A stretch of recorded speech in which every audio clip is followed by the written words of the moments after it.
মানুহবিলাকেতো ইয়াৰ নিয়মতে ভোট দিব পাবই নালাগে, তেওঁলোকে বাংলাদেশতে ভোট দিব লাগে। তেওঁলোকে যাতে অসমত ভোট দিব নোৱাৰে তাৰ আমি ব্যৱস্থা কৰিছো।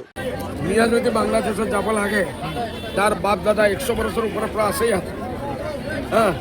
মই ক'ম CM doctor Himanta Biswa Sarma Thailand, China আৰু কেনে আমাৰ হিতেশ্বৰ শইকীয়া সাহেবে কৈ গৈছে বোলে আমাৰ পূৰ্বপুৰুষ সব থাইলেণ্ডৰ পৰা আছে, তেখেত থাইলেণ্ডত যাওক, আমি আমাৰ মানুহবিলাক বাংলাদেশ। এতিয়া মিয়া ভোট 4-5 লাখ কাটিব লাগিব। মোৰ কাটিব ৰে ভাই, কাটাকাটিতো কচাইৰ কাম।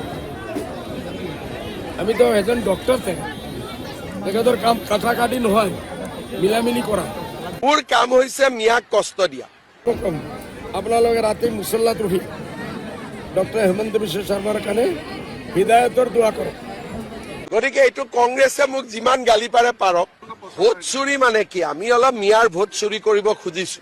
কিয় মিয়া